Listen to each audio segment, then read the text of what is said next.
leave, Emma. My instructions from the Admiralty say that Nelson is to return alone. Oh, I understand. The Admiralty is anxious to save him from me. And what am I expected to do? Well, it'll be very convenient, my dear. The Turkish envoy has invited you to winter in Cairo. Tell Nelson that you love Egypt and that you have accepted the invitation. You can be wonderfully convincing when you try, Emma. And the moment you leave for Egypt, he will have no alternative but to obey orders and return. I know I'm asking you to do a very difficult and painful duty. Thank you, William. Well, we both have our duty, haven't we? Good luck with yours, my dear.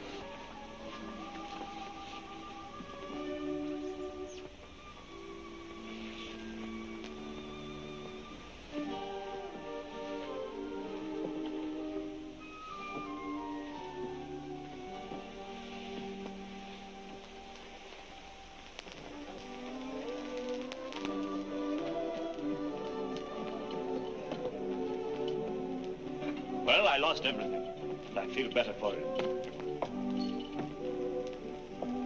What is the matter, my dear? William has just been talking to me, telling me of the repeated dispatches from the Admiralty.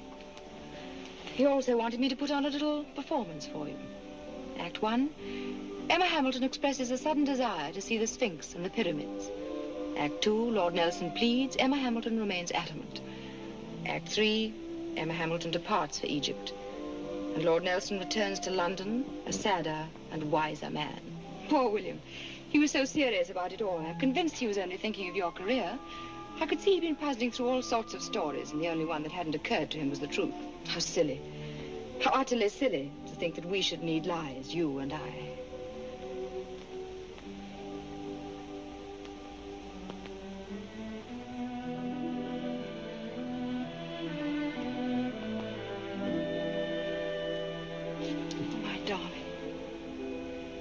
What is the truth? Should I have put on that comedy for you? Might have helped, perhaps. Oh, no. I cannot put it off any longer. I must go back this time. They want me to go alone. Oh, of course you must go. And of course I must go to Egypt.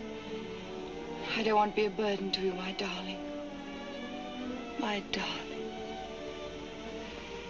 Of course, I will enjoy seeing the pyramids and the Sphinx and the Nile, your Nile. Oh, my darling. Why do we always meet just to say goodbye?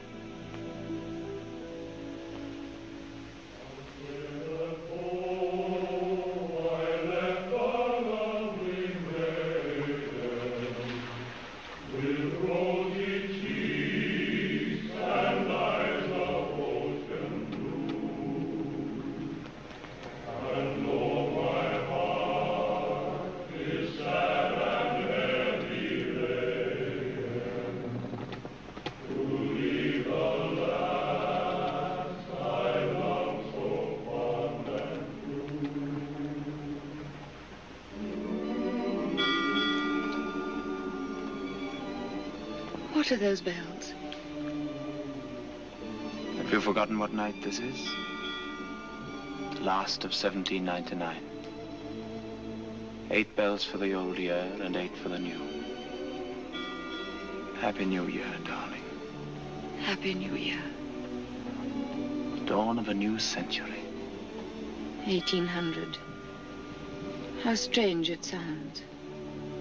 What a century it's been. Marlborough rode to war, and Washington crossed the Delaware.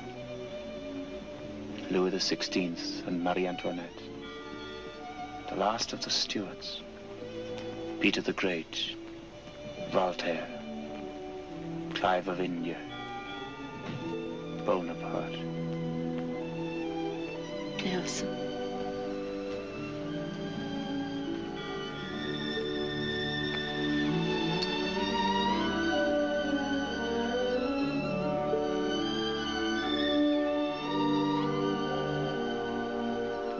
Kissed you through 2 centuries.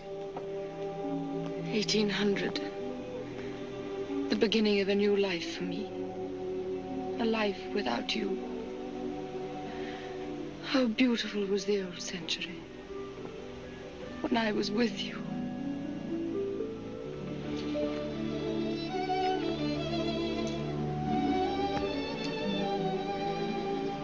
Emma, say that you could never leave me. I can never leave you. Say that you hate the blasted pyramids. I hate the pyramids. That you never want to see the Sphinx. I never want to see the Sphinx. We'll go back to London together. I would have died if you'd left me here.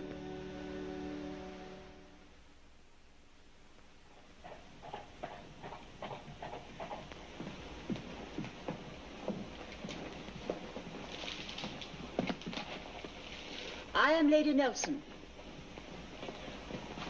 Everything has been prepared for your ladyship. Your rooms have been reserved by the Admiralty. Thank you. Kindly show me to my rooms. You will find our bed linen in the green trunk.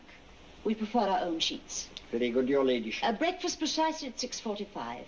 India tea with lemon, 1 4-minute egg, 2 slices of thinly buttered toast. I shall instruct the head waiter, your ladyship. Oh, I dislike waiters in the rooms. Would you arrange for chambermaid? As you wish, your lady. Thank you. Here. Go and drink a health to Lord Nelson, my son. Oh, thank you, sir. I will and be proud to. I am deeply honored to have you with us on this great occasion, sir. You are the guest of the British Admiralty, Mr. Nelson. Good. Then charge up a glass of port to the British Admiralty. And let's have it right away. Yes. Anything for you, my dear? No, thank you.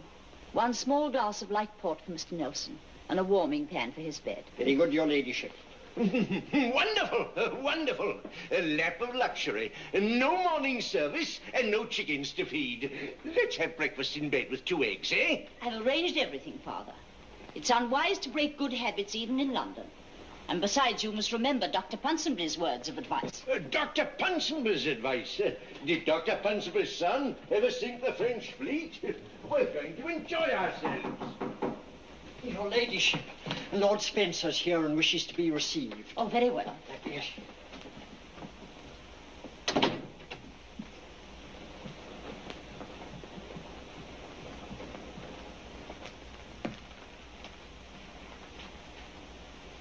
Good morning, Lady Nelson. The Admiralty appreciates your prompt response to its request. I hope your accommodation is comfortable. Quite, Lord Spencer, thank you. Pray be seated. Thank you. I assume that the Admiralty desires my presence to discuss with them the arrangements for my husband's reception. When does he arrive? He's already arrived, Lady Nelson. What? It was Lord Nelson's special wish that his arrival should not be made public. Did he include his wife in the term public? I don't recall the exact phraseology of the letter. However, the Admiralty thought it advisable to accede to his request. He arrived at Great Yarmouth yesterday. I was not aware that Great Yarmouth is a naval port. He traveled on the mail packet from Hamburg. Isn't that peculiar? I should have supposed that a victorious admiral would have arrived on his own flagship. Flagship? Oh, it is not customary, as you know, for ladies to travel on battleships. I see. I wondered why the Admiralty had decided not to give my husband an official reception. Now I understand and fully agree. The program for Lord Nelson's stay in London will be a simple one. He should be able to leave for his home in Norfolk day after tomorrow, even tomorrow night. Do I understand that my husband will be forced to resign from the Navy? Oh, no, Lady Nelson. Hardly as drastic as that. Extended leave for the benefit of his health will be suggested. A matter of different words. That's what you mean, isn't it? I'm glad. You were quite right to spare the people of London the indignity of fating a hero who treats with contempt the most sacred rules of life. May I say a personal word? Try to be forgiving, Lady Nelson. Only the weaknesses of the great are glaring. I prefer the official view. Goodbye, Lady Nelson. you hear it? Cheering. Listen. He's coming. He's coming. He's coming. Excuse me, sir. May I have your permission to hang a flag in the balcony? Hang 2 flags, 3 flags. Everything you've got. Thank you, sir. Come on. Come on. Hang the coat of arms between the flags. Most opportune, sir. We saved the coat of arms from King George's Jubilee. You realize that these are my private rooms, sir? You must forgive me, your ladyship. I had no idea this would happen. The Admiralty told me that Lord Nelson's return would be strictly private and without demonstration. We never dreamed that the public would take the matter so completely in hand. Has the government no control over this vulgar demonstration? No, ma'am, but the vulgar demonstration has good control over the government. Bravo for Nelson. Bravo. I must get back to the Admiralty. Hang out all the flags we've got. Listen, church bells. Victory bells for my son. There we are.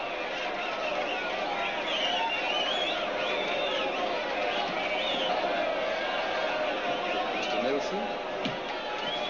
My name is Hamilton. Oh, my son's good friend. He's often told me about you in his letters. You ought to be congratulated. You have a great son. Lady Nelson, I'm delighted to meet you. We had the privilege of joining your husband in his triumphant procession across Europe. It was overwhelming and quite exhausting, I'm afraid, for an old man. But my wife was in her element. She swallows a triumph like a penguin swallows a herring. Did you have a good crossing, Sir William? Quite rough, I'm afraid. Everyone was seasick, and I was sicker than them all. And I made the mistake of trying to ward it off with pills and mixtures. Oh, dear, dear, dear. But what's the good of trying to fight the elements? It's far more sensible, is it not, Lady Nelson? And so much easier to accept their victory, whether those elements be around us or within us. I hope we shall have the pleasure of seeing you frequently, Lady Nelson. He's coming! Nelson! Nelson! Bravo for Nelson! My boy! How proud your mother would be if she could have seen you this day. How have you been all these years, Father? First rate. Fanny's taken great care of me. I'm sure she has. There's so much I have to be grateful to you for. How are you, my dear? I'm very well.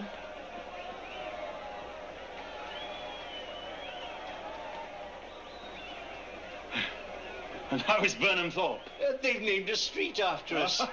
What an honor.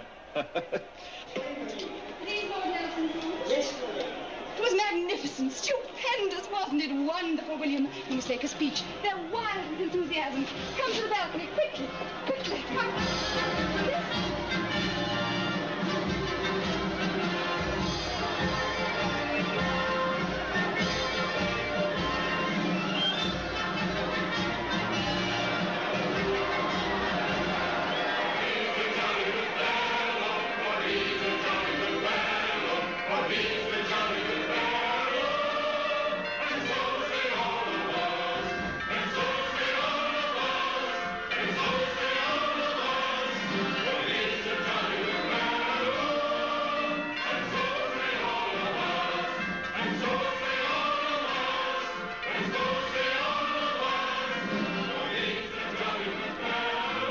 Lady Nelson.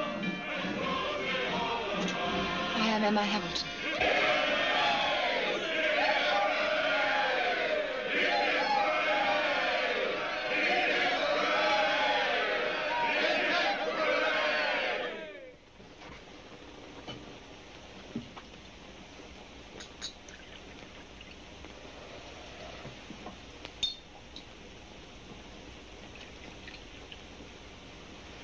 Well, it's been a great day.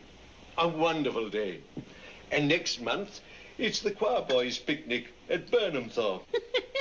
Why do you laugh? Are the pleasures of country people of so small account? A little more wholesome, I think, than the mass hysteria we've seen today. Well, call it what you like. It was a beautiful reception. You wouldn't believe the fuss they made about him at Naples the day after the battle. Such crowds, thousands of Italians, all smelling of different sorts of onions. Onions?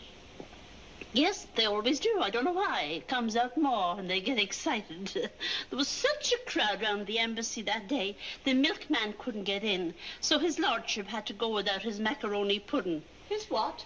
My Emma put him on macaroni pudding to fatten him up after the battle. Did you ever meet the King of Naples, Mrs. Nelson? He was the one for macaroni. He'd take pieces that length, open his gullet and drop it in. Proper caution he was.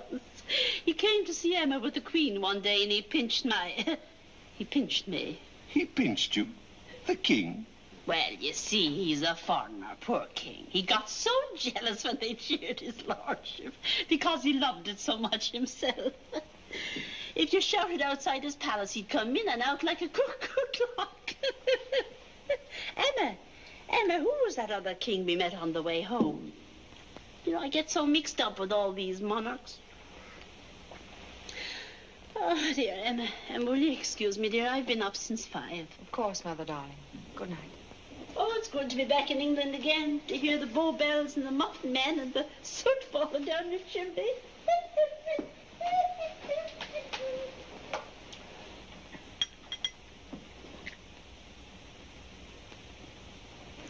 Well, Sir William, how goes the world these days? Can we hope for a little peace now? I don't know. What was that medicine you gave my husband? It's some stuff my mother makes. It's very good for coughs and colds. I think I would prefer my husband to see a doctor. This weather is dreadful for him. It was so different in Italy. The sun always seemed to shine there. Yes, it's never very agreeable in the Thames Valley during the winter. It is only for a few days. Once he's back in Norfolk, he'll be a different man. Do you think you will be leaving London so soon? Certainly, there's nothing to detain us. Directly he's made his report to the Admiralty and taken his seat in the House of Lords, we shall be free to go. Why not? Oh, of course, yes. What are your plans, Lady Hamilton? I suppose you'll be going abroad again shortly. We don't really know. Life is so very uncertain, isn't it? I haven't found it so. Will you excuse me, Lady Hamilton? It's been a very exhausting day. Oh, of course. Good night. Good night.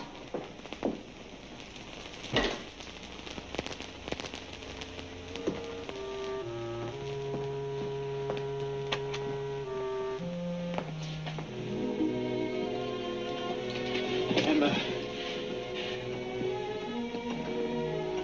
We've been living in a dream. And now we are faced with the truth. How ugly it is. How terribly ugly. But we've still got the courage to face it, haven't we? What's the good of being courageous if you are trapped?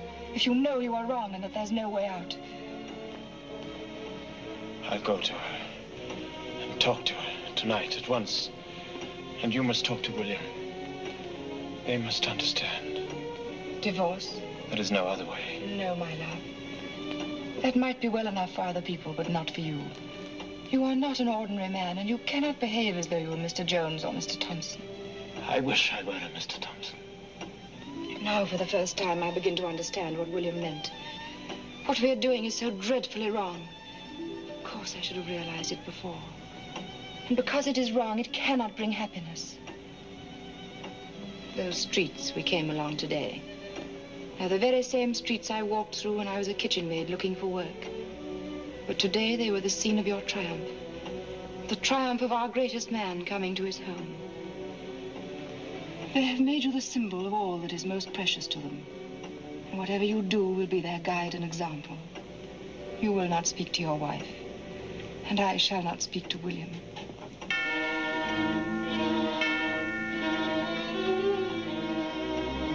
I'm cold. I'm freezing. I'm frightened. Emma, somebody will hear you. Shh. Emma, dear Emma.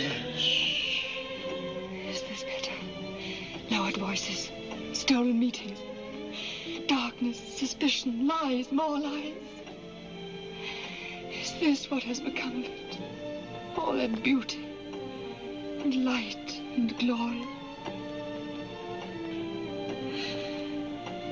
Good night, my dearest love.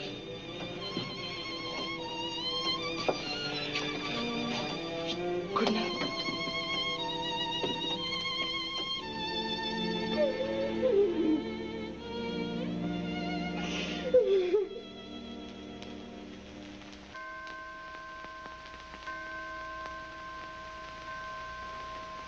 I, my lords, have in different countries seen much of the miseries of war. I am, therefore, in my inmost soul, a man of peace. Yet I would not, for the sake of any peace, however fortunate, consent to sacrifice one jot of England's honor. Hitherto, there has been nothing greater known on the continent than the faith, the untainted honor, the generous public sympathies, the high diplomatic influence, the commerce, the grandeur, the irresistible power, the unconquerable valor of the British nation. He's nervous. Look at his hand. He's trembling. It's nerve-wracking for any man to come into the House of Lords for the first time. It will be more nerve-wracking for the poor man when he goes out. Why? That the government seeks There is that Hamilton woman. or war, no interest separate from And the don't people look at now. large. His wife. And as the nation was pleased with the sincere spirit of peace, It will be a thrilling moment when he goes into the vestibule. I can hardly wait to see which one he goes to first. that a Her restless and unjust ambition or her? in those with whom we...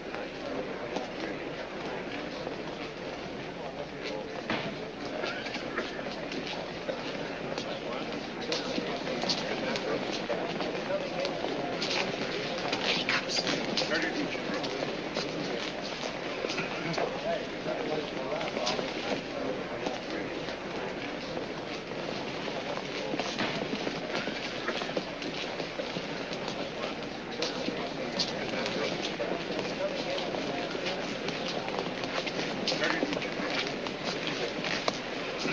India, were you comfortable up there? Sufficiently, Horace, sufficiently. Did you hear my speech? For the most part. You have a way of overemphasizing, which is rather embarrassing. Oh. But it was interesting, quite interesting. Lady Keith? Lady Spencer? Lady Hamilton?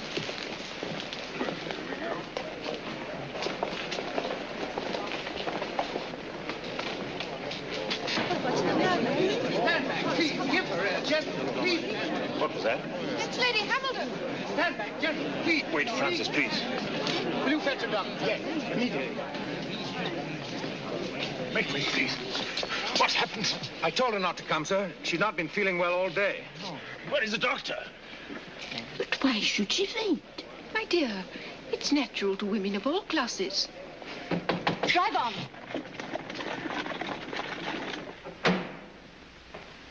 Well, Francis, how could you drive away like that without making the slightest effort to help Lady Hamilton? did you expect me to take that woman into my carriage? Just because she selects the House of Lords as the appropriate stage for her melodrama? When people have been kind to me and generously, I don't expect you to ignore them when they're ill. Even in the House of Lords. Generous. It is well known that what success I may have achieved has been largely due to the help I've received from the Hamiltons.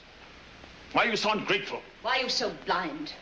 Don't you see what that woman is after? It's the oldest story in the world. The most sordid and the most contemptible. Find a public hero, and there you'll find as sure as fate a woman parasite. Don't you realize that all she wants is to flutter about in your glory? To use you for her own ambition and conceit? Oh, I know. She helped you. She encouraged you. Why, it was part of her plan to play upon your vanity. And she's quite capable of declaring you the father of her child. Francis, control yourself. Why not?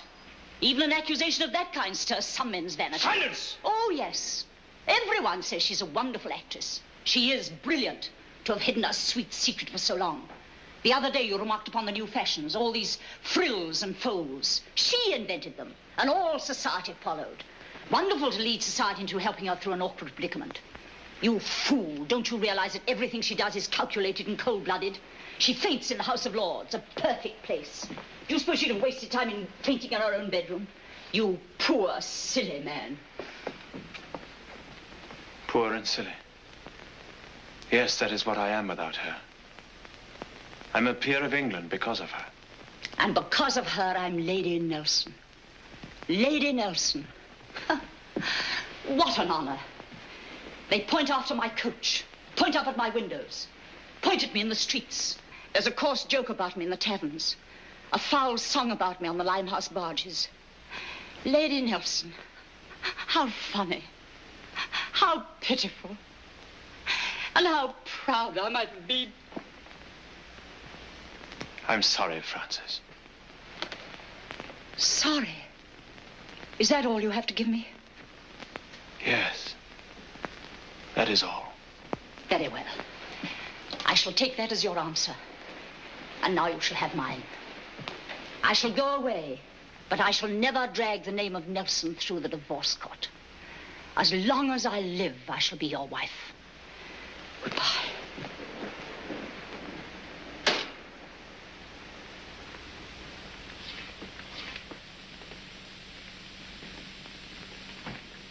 Horatio, call her back. I implore you, call her back. You mustn't let her go like this. I couldn't help hearing what you said, Horatio. Please, Father, try to understand. I do, my boy, I do. I know I'm a silly old man, a humble country parson, and I don't know the world, except the little people who come to me with their little troubles.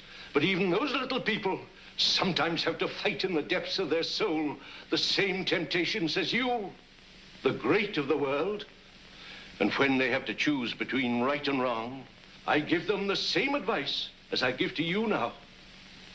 Even if it forces all three of us to live in misery for the rest of our lives. Even so. That is something I cannot do, Father. Then I shall go with her, Horatio.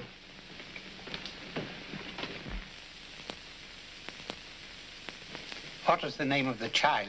Horatio Thompson. Her father's name? Horatio Thompson. Profession? Sailor. Where is he now? At sea.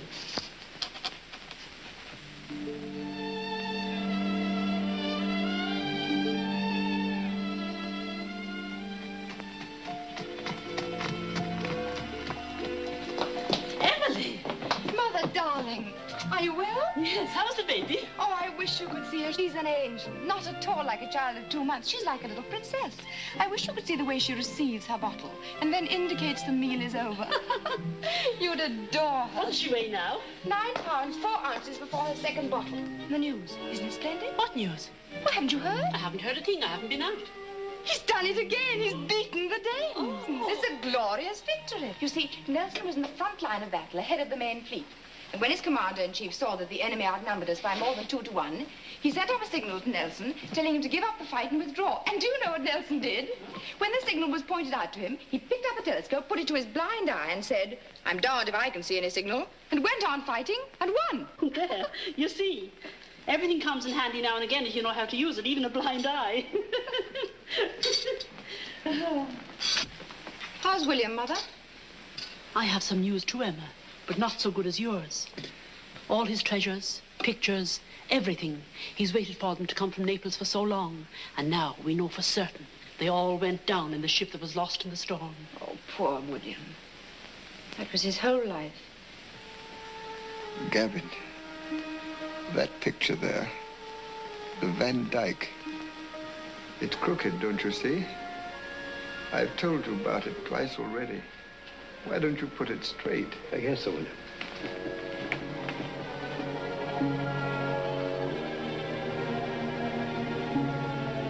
Here, sir. There. That's good. Good, Gavin. It's good to have my pictures around me once more. And my statues. But they need more light, more room. We must rearrange them, Gavin.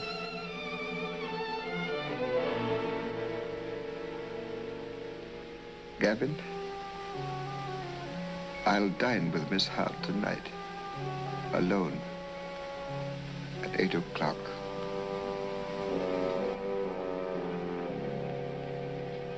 Look after yourself, dear.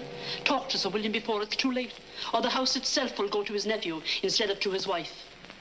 His wife? Why, I've never been his wife, Mother. Let Charles have the money. I don't want it. And I don't deserve it. But, my darling, if things stay as they are, you won't have a penny when he dies. You'll be poor. I shall be rich.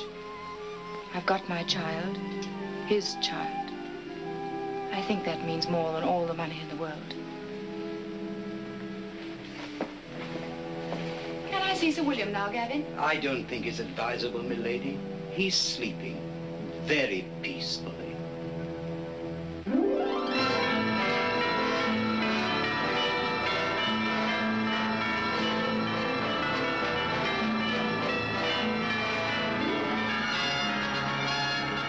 Gentlemen, the victor of Copenhagen.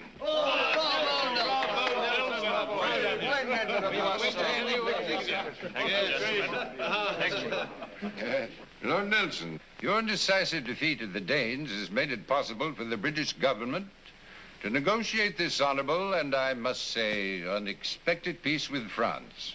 We all believe with the deepest conviction that we shall have at last peace.